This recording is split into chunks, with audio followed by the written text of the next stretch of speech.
Hello students, goods and service tax fundamentals సబ్జెక్ట్లో next topic ఏంటో తెలుసుకుందాం. Next topic constitutional amendments for GST. Constitutional amendments for GST. జిఎస్టీని ప్రవేశపెట్టడానికి సంబంధించిన రాజ్యాంగ సవరణలు. జిఎస్టీని ప్రవేశపెట్టడానికి సంబంధించిన రాజ్యాంగ సవరణలు. Right.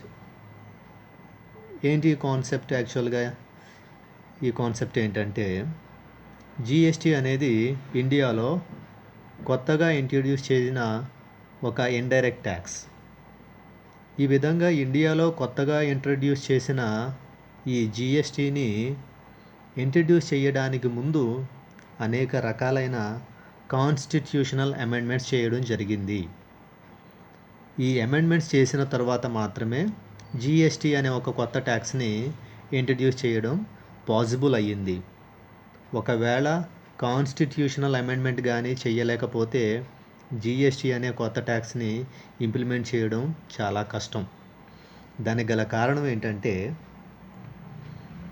Government of India ట్యాక్సెస్ని charge చేసేటప్పుడు ఏ ఐటమ్స్ మీద అయితే ట్యాక్స్ ఛార్జ్ చేస్తుందో ఆ ఐటమ్స్ని 3 కేటగిరీస్గా క్లాసిఫై చేసింది. ఒక కేటగిరీకి యూనియన్ లిస్ట్ అని పేరు పెట్టడం జరిగింది, అంటే కేంద్ర జాబితా. సెకండ్ కేటగిరీకి స్టేట్ లిస్ట్ అని పేరు పెట్టడం జరిగింది, అంటే రాష్ట్ర జాబితా. థర్డ్ కేటగిరీకి కాంకరెంట్ లిస్ట్ అని పేరు పెట్టడం జరిగింది, అంటే ఉమ్మడి జాబితా. ఈ విధంగా government of India A items మీద అయితే ట్యాక్స్ని ఛార్జ్ చేస్తుందో ఆ ఐటమ్స్ని 3 కేటగిరీస్గా క్లాసిఫై చేసి కొన్ని అంశాలను యూనియన్ లిస్ట్లో ఇన్సర్ట్ చేశారు, కొన్ని అంశాలను స్టేట్ లిస్ట్లో ఇన్సర్ట్ చేశారు, మరికొన్ని అంశాలను కాంకరెంట్ లిస్ట్లో ఇన్సర్ట్ చేశారు. అంటే భారత ప్రభుత్వము పన్ను విధించే అంశాలను 3 తరగతులుగా వర్గీకరించింది. ఒక కేటగిరీని కేంద్ర జాబితా అంటారు. కేంద్ర జాబితాలో కొన్ని అంశాలను చేర్చింది, రాష్ట్ర జాబితాలో కొన్ని అంశాలను చేర్చింది, ఉమ్మడి జాబితాలో మరికొన్ని అంశాలను చేర్చింది. ఈ విధంగా కేంద్ర జాబితాలో ఉన్న అంశాలపై కేంద్రమే పన్ను విధిస్తుంది, రాష్ట్ర జాబితాలో ఉన్న అంశాలపై రాష్ట్రమే పన్ను విధిస్తుంది, ఉమ్మడి జాబితాలో ఉన్న అంశాలపై కేంద్ర ప్రభుత్వం పన్ను విధించే అధికారం కలిగి ఉంటుంది. అయితే ఇక్కడ కేంద్ర జాబితాలో ఉన్న అంశాలపై రాష్ట్ర ప్రభుత్వాలకు పన్ను విధించే అధికారం లేదు. అదేవిధంగా రాష్ట్ర జాబితాలో ఉన్న అంశాలపై కేంద్రము పన్ను విధించే అధికారం లేదు. అంటే యూనియన్ లిస్ట్లో ఏ ఐటమ్స్ ఉన్నాయో వాటి మీద సెంటర్ మాత్రమే ట్యాక్స్ ఛార్జ్ చేయాలి. స్టేట్ గవర్నమెంట్ వచ్చి ట్యాక్స్ ఛార్జ్ చేయడానికి వీల్లేదు. అదేవిధంగా స్టేట్ లిస్ట్లో ఏ ఐటమ్స్ అయితే ఉన్నాయో వాటి మీద స్టేట్ గవర్నమెంట్స్ మాత్రమే ట్యాక్స్ ఛార్జ్ చేయాలి. సెంటర్ గవర్నమెంట్ వచ్చి ట్యాక్స్ ఛార్జ్ చేయడానికి వీల్లేదు. మరైతే కొత్త ట్యాక్స్ జిఎస్టీని తీసుకురావడానికి ఈ రకమైన అరేంజ్మెంట్, ఈ రకమైన సిస్టమ్ వీలు పడదు, సాధ్యపడదు. కాబట్టే కొత్త ట్యాక్స్ జిఎస్టీని ఇంట్రడ్యూస్ చేయాలి అంటే దానికి ముందుగానే కాన్స్టిట్యూషన్లో ట్యాక్సెస్ని ఛార్జ్ చేయడానికి ఏ రకమైన కండిషన్స్, ప్రొవిజన్స్ ఉన్నాయో వాటిలో కొన్ని మార్పులు చేయాల్సి వచ్చింది. ఆ మార్పులనే కాన్స్టిట్యూషనల్ అమెండ్మెంట్స్ అంటారు, రాజ్యాంగ సవరణలు అంటారు. ఇక్కడ రాజ్యాంగ సవరణలు దేనికోసం చేయడం జరిగిందంటే జిఎస్టీని ప్రవేశపెట్టడానికి సంబంధించిన రాజ్యాంగ సవరణలు. రైట్. జిఎస్టీ అనేది ఇండియాలో జరిగిన ట్యాక్స్ రిఫార్మ్స్లో ఒక బిగ్గెస్ట్ ట్యాక్స్ రిఫార్మ్గా చెప్పుకోవచ్చు. అంటే ఇండియాకి ఇండిపెండెన్స్ వచ్చిన తర్వాత జరిగిన అన్ని ట్యాక్స్ రిఫార్మ్స్లో one of the biggest tax reforms is the GST tax reform. గతంలో చాలా రకాలైన ట్యాక్స్ రిఫార్మ్స్ జరిగాయి, కానీ జిఎస్టీకి జరిగిన ట్యాక్స్ రిఫార్మ్ చాలా biggest and radical economic tax రిఫార్మ్గా కన్సిడర్ చేస్తారు. సరే, ఎందుకు ఇండియాలో జరిగిన జిఎస్టీ ట్యాక్స్ రిఫార్మ్ని బిగ్గెస్ట్ ట్యాక్స్ రిఫార్మ్ అని అంటారంటే, the GST has subsumed many major indirect taxes like excise duty, value added tax and service tax. అంటే చాలా మేజర్ ట్యాక్సెస్ని జిఎస్టీ దానిలో సబ్జ్యూమ్ చేసేసుకుంది. కాబట్టి జిఎస్టీకి సంబంధించిన ట్యాక్స్ రిఫార్మ్ని బిగ్గెస్ట్ ట్యాక్స్ రిఫార్మ్ అంటారు. భారతదేశంలో జిఎస్టీ అనే పన్ను ప్రవేశపెట్టడానికి సంబంధించిన సంస్కరణను చాలా పెద్ద సంస్కరణగా, చాలా ప్రముఖమైన సంస్కరణగా పేర్కొంటారు. దానికి గల కారణం, అనేక రకాలైన చెప్పుకోదగ్గ ప్రముఖమైన పరోక్ష పన్నులను జిఎస్టీ తనలో విలీనం చేసుకుని ఒక క్రొత్త పన్నుగా అవతరించడం జరిగింది. అనేక రకాలైన పరోక్ష పన్నులను తనలో విలీనం చేసుకుంది. కాబట్టి అలా విలీనం చేసుకున్న తరువాత మాత్రమే జిఎస్టీ అనే ఒక పన్ను ఆవిర్భవించింది. కాబట్టి జిఎస్టీ పన్ను సంస్కరణను ఒక పెద్ద గొప్ప పన్ను సంస్కరణగా పేర్కొంటారు.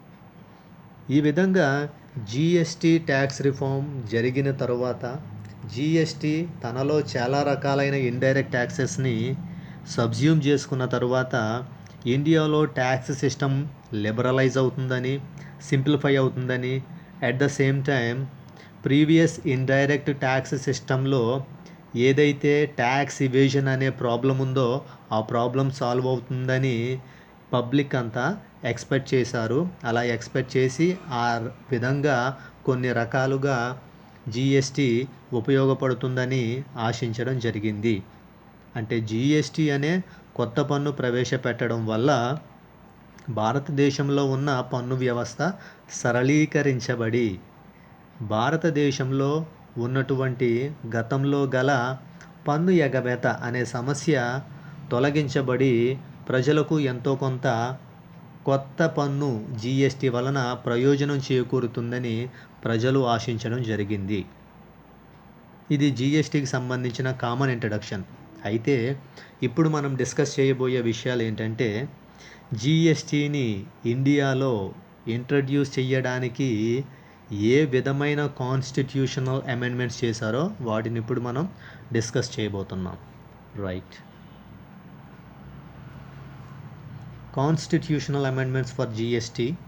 దానిలో first amendment for concurrent powers. Amendment for concurrent powers.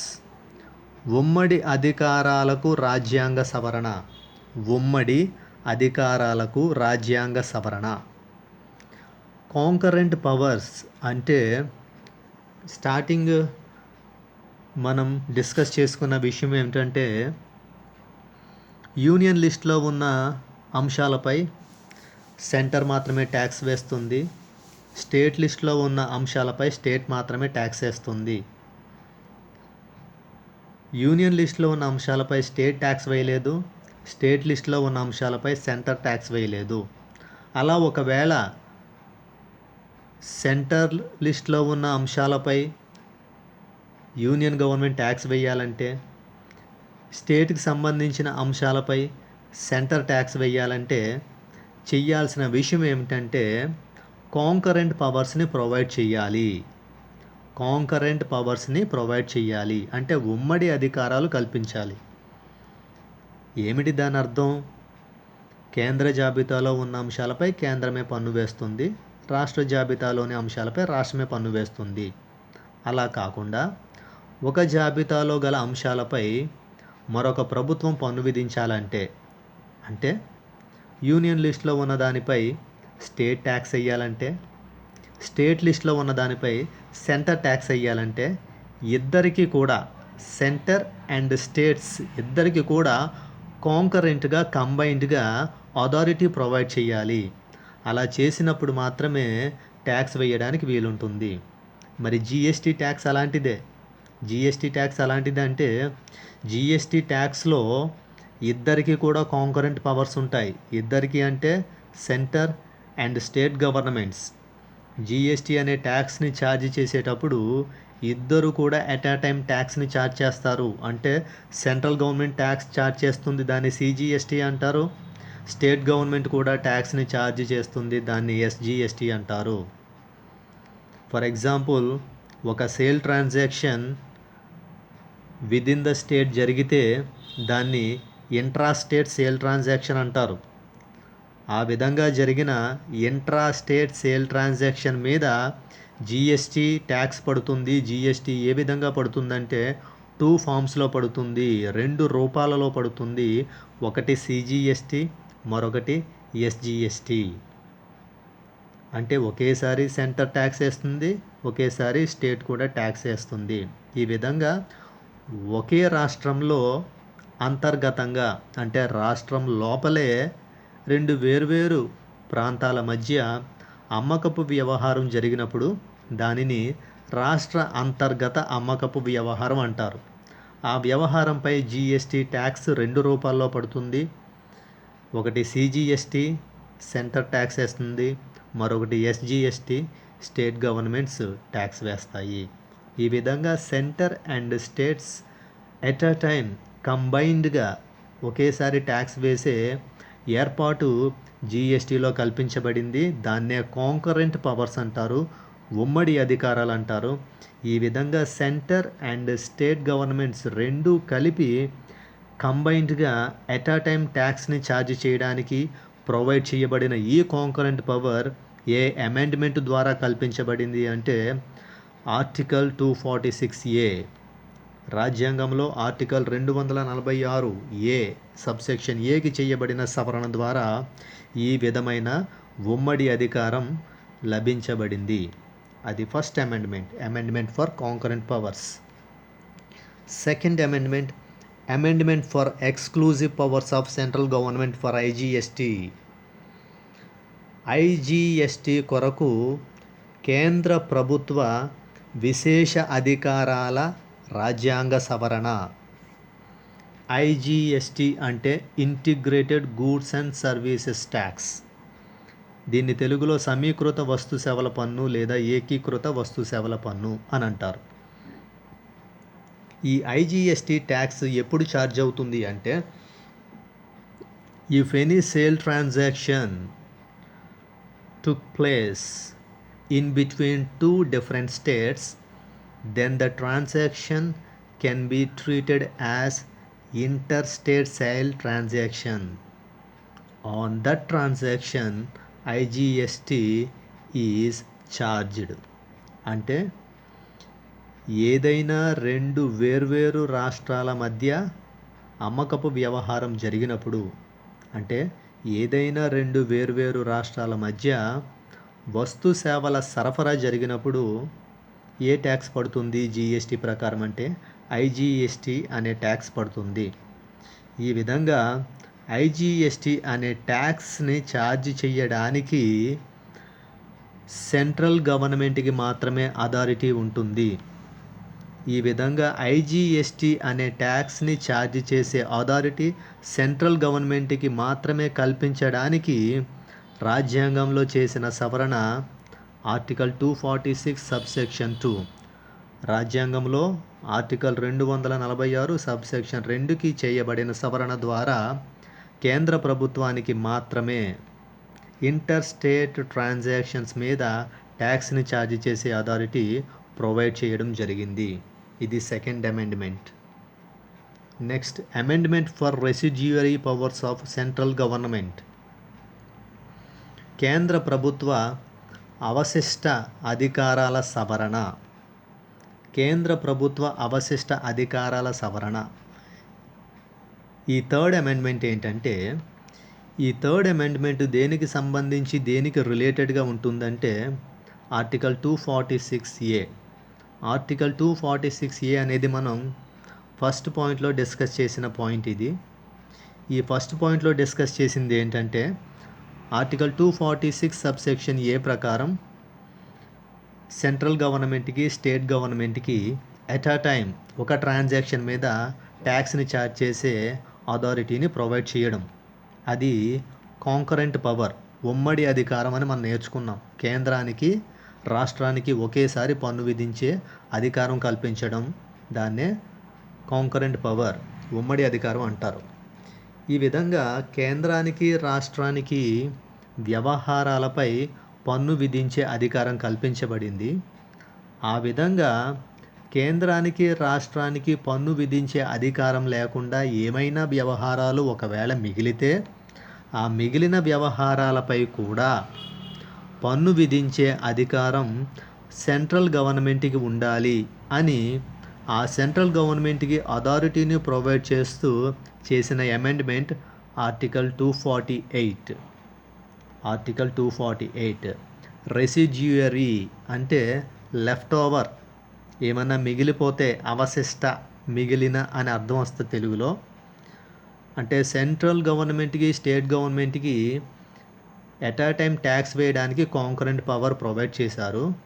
అలా సెంటర్ అండ్ స్టేట్ గవర్నమెంట్ కలిపి ట్యాక్స్ వేసే విషయాలు ఏమైనా ఒకవేళ మిగిలిపోతే, ఏమైనా ఉండిపోతే, ఏమైనా లెఫ్ట్ ఓవర్ ఉంటే వాటి మీద ట్యాక్స్ని ఛార్జ్ చేయడానికి, వాటికి సంబంధించిన విషయాల్లో ఏమైనా యాక్ట్స్ చేయడానికి, చట్టాలు చేయడానికి సెంట్రల్ గవర్నమెంట్కి మాత్రమే అథారిటీ ఉండాలి అని సెంట్రల్ గవర్నమెంట్కి మాత్రమే ఆ విధమైన రెసిడ్యుయల్ పవర్ని ప్రొవైడ్ చేస్తూ చేయబడిన అమెండ్మెంట్ ఆర్టికల్ 248, ఆర్టికల్ 248. ఇది కేంద్ర ప్రభుత్వానికి మాత్రమే అవశిష్ట అంశాలపై చట్టాలు చేయడానికి కేంద్ర ప్రభుత్వానికి అధికారం ఇవ్వబడింది. ఆ విధంగా కేంద్ర ప్రభుత్వానికి అధికారం ఇవ్వడానికి చేయబడిన రాజ్యాంగ సవరణ ఆర్టికల్ 248.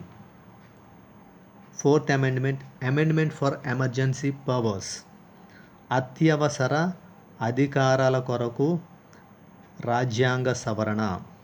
అత్యవసర అవసరాల కొరకు రాజ్యాంగ సవరణ అంటే జిఎస్టీ అనే పన్నుకు సంబంధించి ఏదైనా అంశాలపై ఏదైనా ఎమర్జెన్సీ సిచ్యువేషన్ జరిగితే, ఎమర్జెన్సీ సిచ్యువేషన్ సంభవిస్తే దానికి సంబంధించిన విషయంపై నిర్ణయం తీసుకోవడానికి పార్లమెంట్ లేదా సెంట్రల్ గవర్నమెంట్కి మాత్రమే అథారిటీ ఉండాలని ఆ అథారిటీని ప్రొవైడ్ చేయడానికి చేయబడిన అమెండ్మెంటే ఆర్టికల్ 250.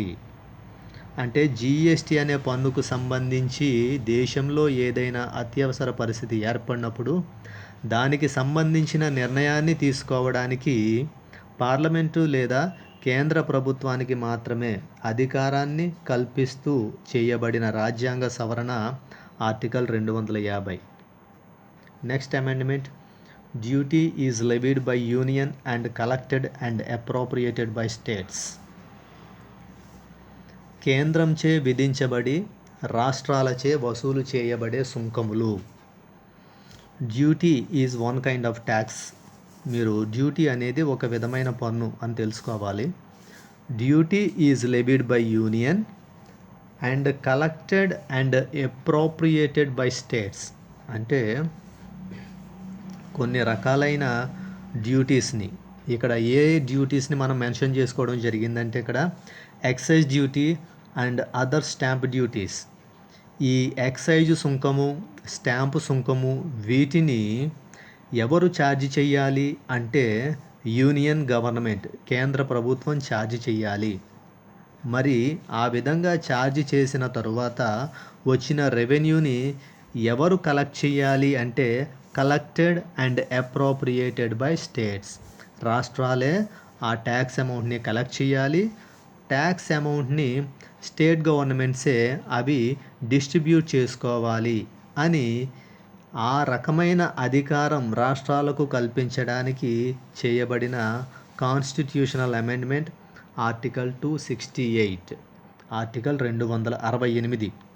ఎక్సైజ్ సుంకము, స్టాంపు సుంకము మొదలైన వాటిపై కేంద్రము పన్ను విధిస్తుంది. అయితే ఆ పన్నును రాష్ట్రాలు వసూలు చేసి పన్ను ద్వారా వచ్చిన రాబడి రాష్ట్రాల మధ్య పంపిణీ అయ్యే విధంగా చేయబడిన రాజ్యాంగ సవరణ ఆర్టికల్ 268.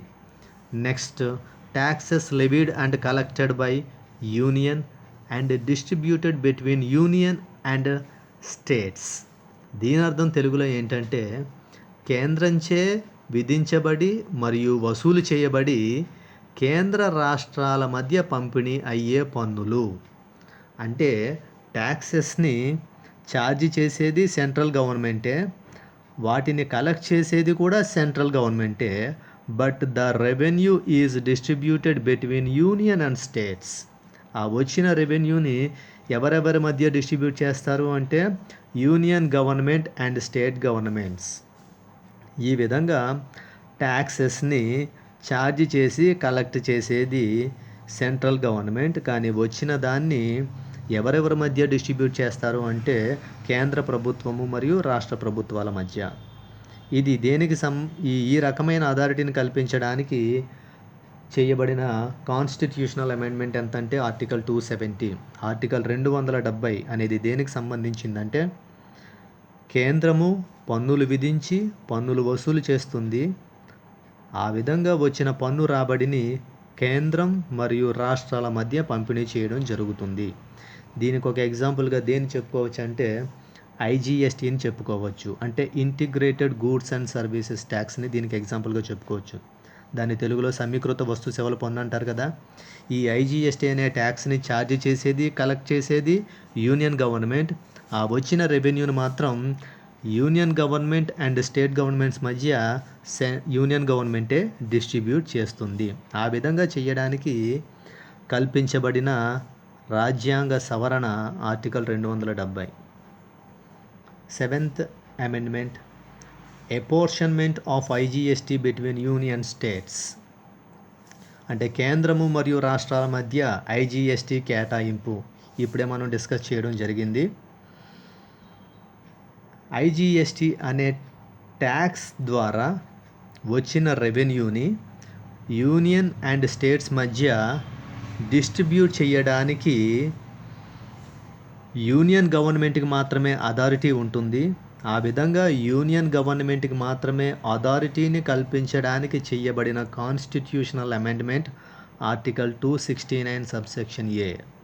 అంటే ఈ విధంగా ఆర్టికల్ 269 సబ్సెక్షన్ ఏ ప్రకారం ఐజీఎస్టీ అనే పన్నుని కేంద్ర ప్రభుత్వమే విధిస్తుంది. ఆ విధంగా విధించడం ద్వారా వచ్చిన పన్ను రాబడిని కేంద్రము మరియు రాష్ట్ర ప్రభుత్వాల మధ్య కేంద్రమే పంపిణీ చేస్తుంది. ఈ విధంగా కేంద్ర ప్రభుత్వానికి ఇలాంటి అధికారాన్ని కల్పించడానికి చేయబడిన రాజ్యాంగ సవరణ article 269 subsection A. 8th Amendment, surcharge on taxes for purpose of union. కేంద్ర ప్రభుత్వ రాబడి కొరకు పన్నులపై సర్చార్జ్. ట్యాక్స్ మీద ట్యాక్స్ వేయడాన్ని సర్చార్జ్ అని పిలుస్తారు. Tax on tax is called as surcharge. పన్నుపై పన్ను విధించడాన్ని సర్చార్జ్ అంటారు. పన్నుపై పన్ను విధించడాన్ని సర్చార్జ్ అంటారు. అమౌంట్ బాగా బిగ్ అమౌంట్ అయినప్పుడు, చాలా అమౌంట్ హై వాల్యూమ్లో ఉన్నప్పుడు గవర్నమెంట్ ట్యాక్స్కి ఎడిషనల్గా మరొక ట్యాక్స్ని కూడా ఛార్జ్ చేస్తుంది. ట్యాక్స్ మీద ట్యాక్స్ వేస్తుంది. దాన్ని సర్చార్జ్ అంటారు. ఇక్కడ tax on tax cascading effect అనుకోకూడదు. ఆ కాన్సెప్ట్ వేరు, ఈ కాన్సెప్ట్ వేరు. అంటే సెంట్రల్ గవర్నమెంట్కి ఎడిషనల్గా రెవెన్యూ కావాలనుకున్నప్పుడు ట్యాక్సెస్తో పాటు ఎడిషనల్గా మరొక పేరుతో ట్యాక్స్ వేస్తుంది. దానికి పెట్టే పేరు సర్చార్జ్. ఈ విధంగా ఏదైనా ఎడిషనల్ రెవెన్యూ కోసం సర్చార్జ్ని విధించడానికి యూనియన్ గవర్నమెంట్కి మాత్రమే అథారిటీ ఉండాలి. ఆ విధంగా యూనియన్ గవర్నమెంట్కి మాత్రమే అథారిటీని ప్రొవైడ్ చేయడానికి చేయబడిన కాన్స్టిట్యూషనల్ అమెండ్మెంట్ ఆర్టికల్ 271. అంటే కేంద్ర ప్రభుత్వానికి అదనపు రాబడి పన్నుల రూపంలో కావాలనుకున్నప్పుడు కేంద్రము సర్ఛార్జులను విధిస్తుంది.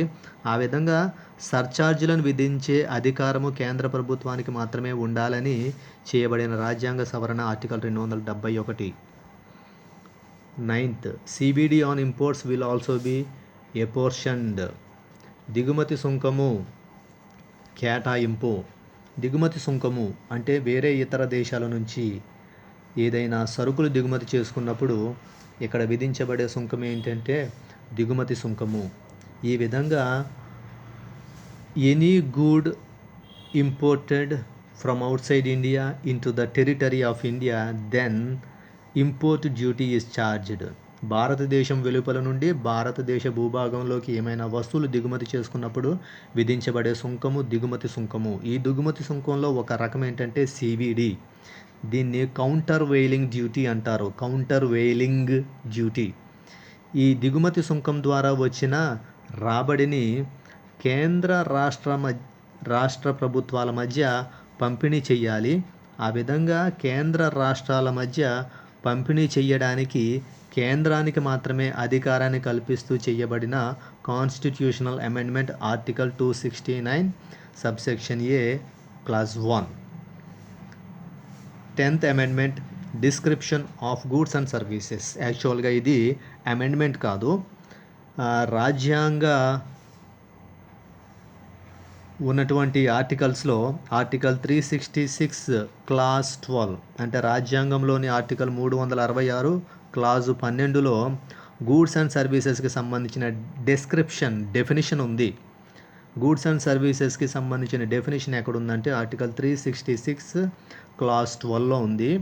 దీని ప్రకారం what is the definition of goods and services అంటే goods and services means imposing any tax on supply of goods and services or both.